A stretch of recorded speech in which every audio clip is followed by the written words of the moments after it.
జై శ్రీమన్నారాయణ. అందరికీ దాసోహాలండి. అధ్యయనోత్సవాల వైభవంలో మనం ఇప్పుడు పరాశుర భట్టర్ వారి గురించి చెప్పుకుంటున్నాం. అధ్యయనోత్సవాలు సేవించేటప్పుడు మొట్టమొదటిసారిగా తిరు నెడుందాండకం అనే ప్రబంధాన్ని సేవిస్తారు. ఎందుకు ఆ ప్రబంధానికి అంత స్థానాన్ని ఇచ్చారు అనే విషయాన్ని తెలుసుకుందాం. ఒకనాడు రామానుజుల శిష్యులు పరాశుర భట్టర్ వారు అన్నమాట. వారు తిరునారాయణపురంలో అద్వైత పండితుడు వేదాంతితో వాదించారు. ఏ విషయంగా అంటే నారాయణ పరతత్వాన్ని నిరూపించారు. ఆ వేదాంతి ఓటమిని అంగీకరించి పరాశుర భట్టరుకు శిష్యులై సన్యాసాన్ని కూడా స్వీకరించారు. వారే నంజియర్. పరాశుర భట్టర్ విజయం తర్వాత అధ్యయన ఉత్సవాలకు ముందు రోజు శ్రీరంగానికి వెళ్ళారు. పెరియ పెరుమాళ్ అంటే శ్రీరంగనాథుడు పరాశుర భట్టర్ విజయాన్ని గురించి అడిగారన్నమాట.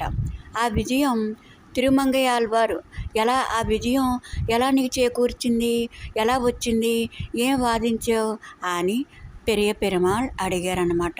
అప్పుడు ఈ విజయానికి కారణం తిరుమంగై ఆల్వారు అనుగ్రహించిన తిరు నెడుందాండకంలోని ఆ ప్రబంధంలోని సూక్తులను అనుసరించి ఆ విజయాన్ని సాధించాను అని పరాశుర భట్టర్ వారు చెప్పగా పెరియ పెరుమాళ్ళకి చాలా సంతోషం కలిగి అధ్యయనోత్సవాల్లో నువ్వు ఏదైతే వాదించావో ఆ ప్రబంధం తిరు నెడుందాండకం ముందుగా అధ్యయనం చేసేటట్లుగా ఆజ్ఞాపించారన్నమాట.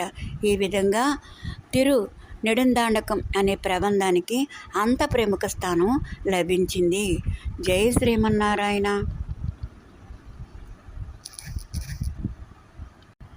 అధ్యయనోత్సవాలు శ్రీరంగంలో ఒక ప్రత్యేకత ఉంటుందన్నమాట. శ్రీరంగంలో అధ్యయనోత్సవాలు 22 రోజులు జరుగుతాయి.